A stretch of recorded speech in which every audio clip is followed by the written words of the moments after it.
रोज एक ओवी संतांची,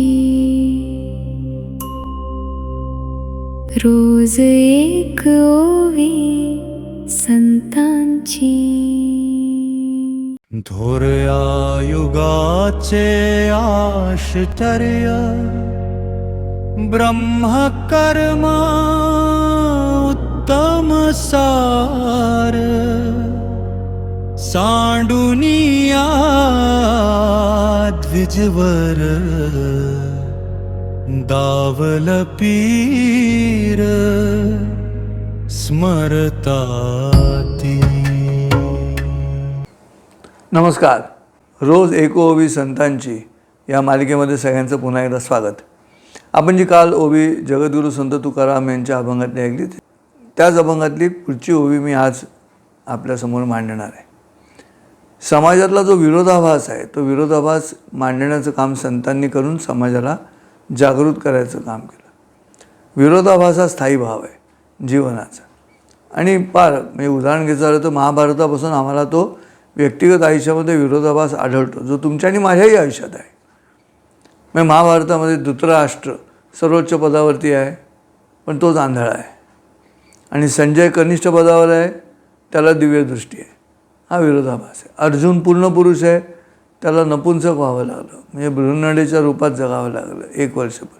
भीम खादाड आहे, जो खातो बका म्हणून त्याच्यावरनं बकासुराला मारताना जसं खाल्लं म्हणून बका शब्द मराठीत आला, पण त्याला स्वयंपाकी व्हावं लागलं. बल्लवाचार्य पहिला खाना खजाना महाभारतातला, तो पहिला भीम. धर्मराजा खरं बोलणार आहे, त्याला खोटं बोलायला लागलं. द्रोणाचार्य काकुलटीला येऊन विचारत आहेत, खरंच अश्वत्थामा मारला गेला काय रे? मी ऐकतोय अश्वत्थामा मेला म्हणून. तेव्हा हिंमत होईना युधिष्ठिराची आपल्या गुरुला सत्य सांगायची की हो, तुमचा मुलगाच अश्वत्थामा रणात पडला आहे म्हणून.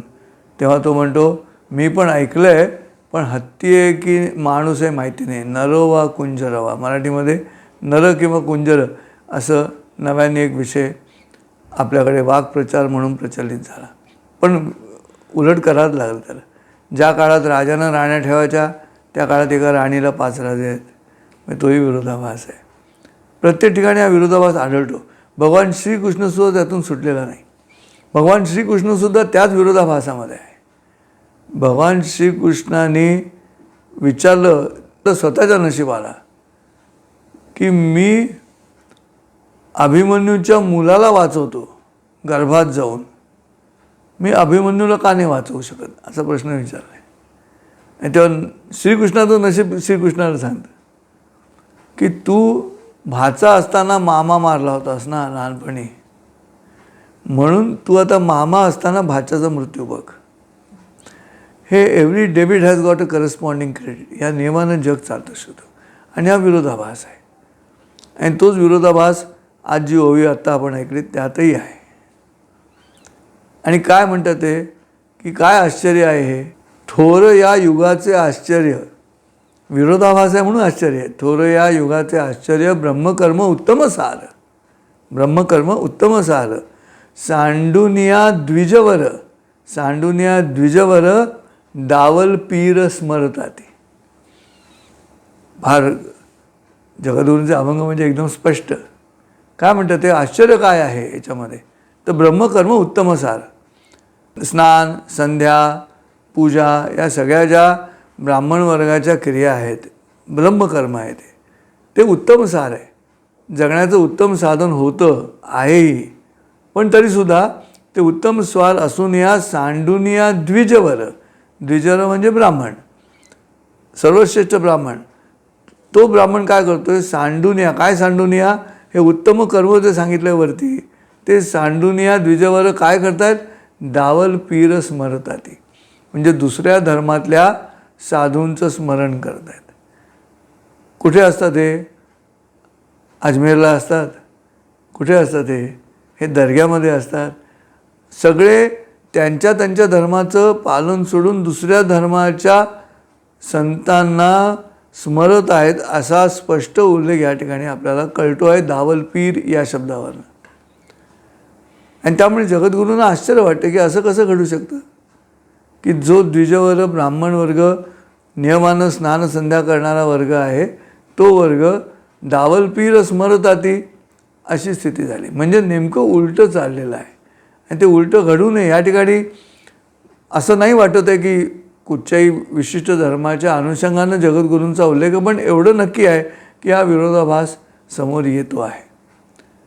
मला त्याच्यावरती असं वाटतं कित्येक वेळा की प्रामुख्यानं हिंदू धर्माच्या अंतर्गत जर ब्रह्मकर्म येत असेल तर हिंदू धर्माच्या स्थापनेला कोणी संस्थापक नाही आहे श्रोते. आणि त्यामुळे हिंदू सनातन धर्माच्या संस्कृतीला संस्थापक नसल्यामुळे हे बाकीचे धर्म मग दावलपीरांचे असतील किंवा ख्रिश्चन संतांचे असतील त्याच्याही आधी काहीतरी असणारच ना.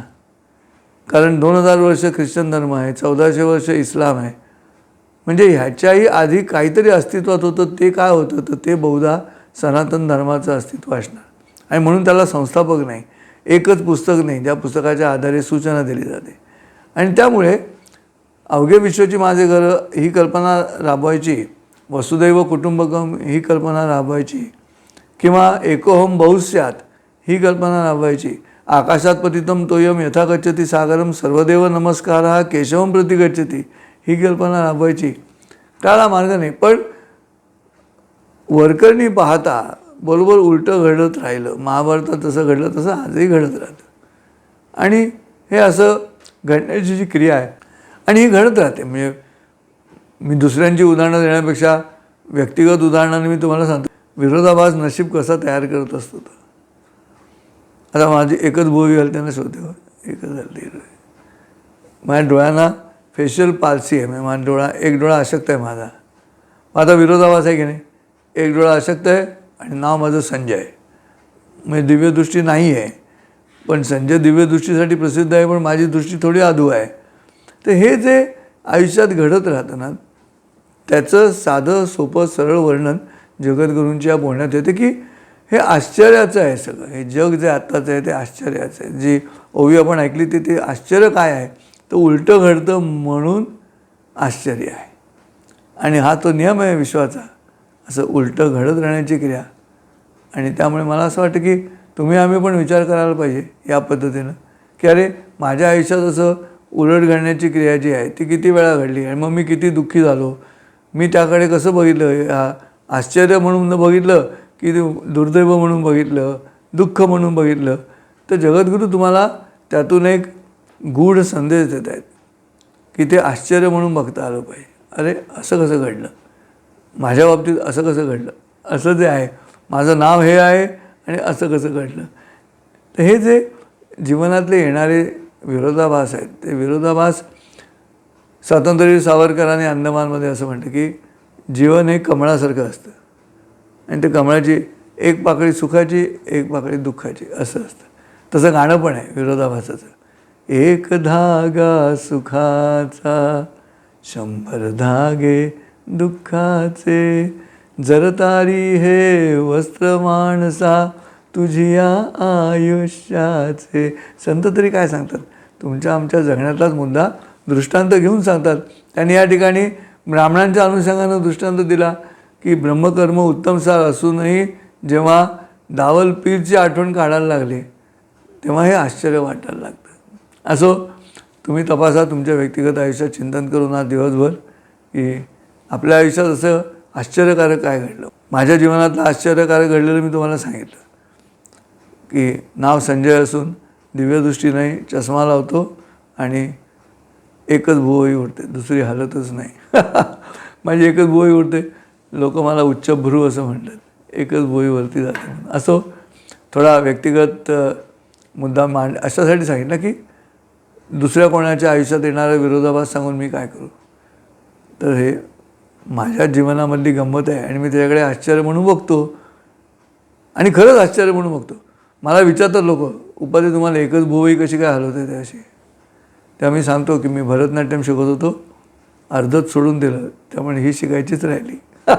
असं बघितलं की दुःखाचं रूपांतर आश्चर्यात होतं. तसं तुम्ही करायला हरकत नाही अशी विनवणी करतो आणि आज या ठिकाणी थांबतो. पुन्हा भेटू उद्या पहाटे 5 वाजता नवीन ओवीसह या माझ्या मालिकेमध्ये रोज एक ओवी संतांची. रामकृष्ण हरी. रोज एक ओवी संतांची, रोज एक ओवी संतांची.